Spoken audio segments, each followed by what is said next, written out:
Hi guys, thanks for tuning in. For this review, we're going to take a look at the 1000 Toys 1 to 12 scale CaRB. And if you're asking what CaRB stands for Collared and Reprogrammable Body. So this is sort of like a Android type body. It's not based off of any anime or any comics or manga that I'm aware of. So let's take a look at the packaging first. So very nice, dark and moody shot of the CaRB figure up front. Very elegant looking packaging, and you've got that logo on the side here, and on the back you've got a full body shot of the CaRB figure, and another same thing on the other side. And this is actually a slip cover, so you slip this off to reveal a window box. So here you can see the actual figure sitting in there with some plastic sheeting to protect it, and very simple logo on the side there, and a few more typography things on the back, and simple logo on the side, plain on the top, and some company information on the bottom. Let's crack this guy open.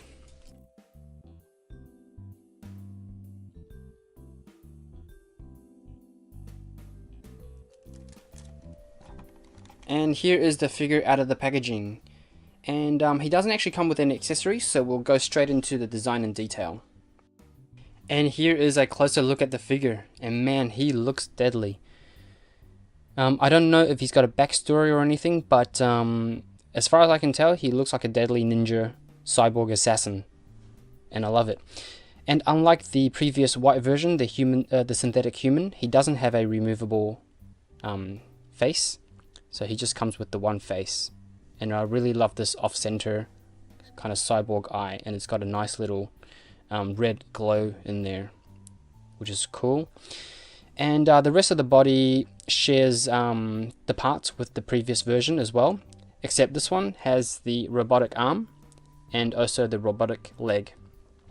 And on his right hand, he has a switchblade hand now. But as far as I can tell, the rest of the figure is the same, uses the same mold. And the color scheme is really nice, dark blue with gunmetal parts, and all the paint job is very, very tidy. And just having a look at his robotic arm, very nicely detailed there. And with his robotic arm, he does have a gimmick where he can fold down the hand and these blades can extend out.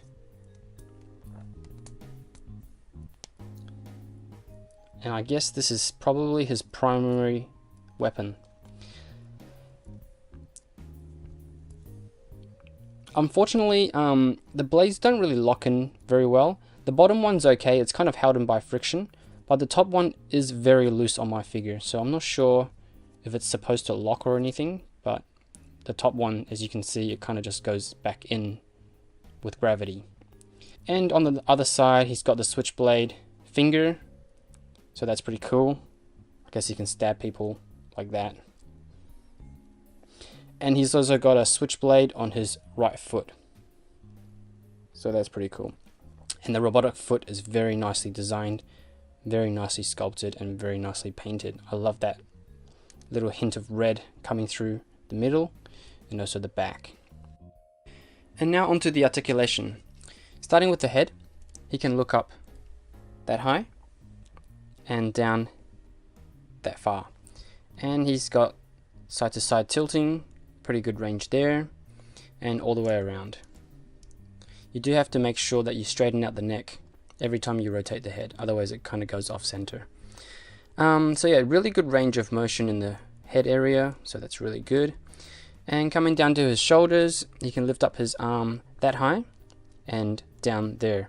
And as you can see, the shoulder can actually kind of move up and down.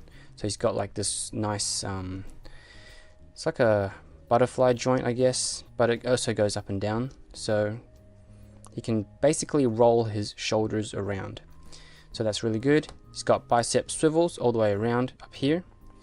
And he's got on this side, oh sorry, I've got his arm the wrong way around. So he's got double jointed elbows, which gives him a pretty good bend So you can pretty much bend his arm onto itself, so that's really good. And he's got a ball hinge or ball peg and a hinge on the wrist here, so rotation all the way around and then in and out. And just coming over to this side, since it is a little bit different, he also has double jointed elbows on this side, which again gives him a very, very good bend. And for his wrists, I think it's a hinge and ball, so he's got up and down motion and then also all the way around on that ball there. And for his body, okay, there seems to be quite a few different joints up in here, so I'm just going to try and isolate them one by one. Diaphragm joint, he can, oops, okay. So since it's popped open, I'll just show you the inner workings. So it's basically a big ball joint in there with a midsection that kind of just covers the joint. And this piece here is also a ball joint. So it gives him really good range of motion here. Just let me just put this guy back and just show you the range that he's got. So with a crunch, he can crunch forward that far, stretch back that far.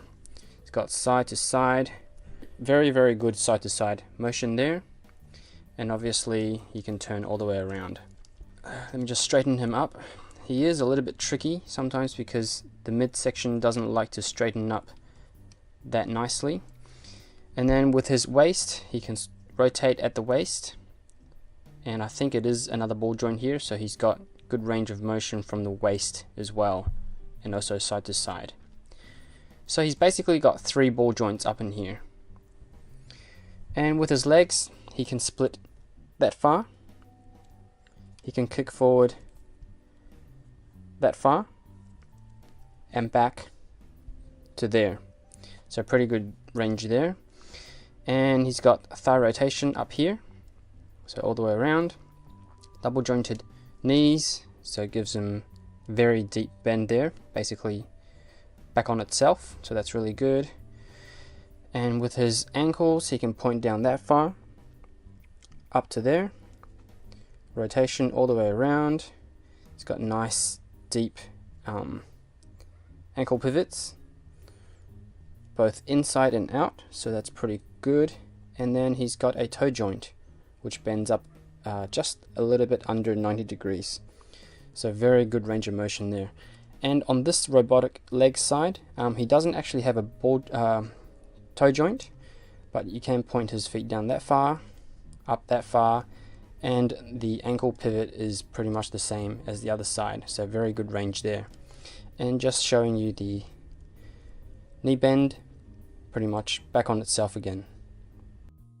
And in terms of height, he measures at about 15 centimeters, which is about 5.9 inches to the top of his head. And now for a few size comparisons. Here he is with SH Figuarts Tony Stark, SH Figuarts Son Goku, Mezco 112 Collective Punisher, Mafex Suicide Squad Deadshot, DC Icons Superman, and finally Marvel Legends Cyclops.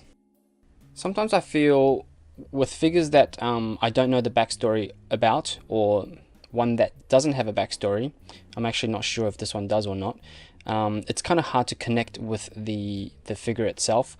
But I think this guy's an exception for me because he is so well designed and so well articulated, and the design of this guy is pretty generic. You can pretty much put him in any situation as the villain or like a cyborg ninja assassin type character. I mean, it fits in with the Marvel Universe, DC Universe figures. Yeah, pretty much any figure of the same scale, you can use this toy to create some sort of scenario. And I really, really love how articulated this guy is. You can put him in the most awkward poses and then he can still pull them off very naturally. And he's super fun to pose.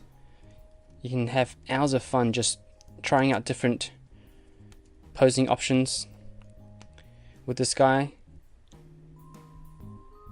and never get bored. There's only a few little things that I would change about this figure. The first thing is obviously these blades.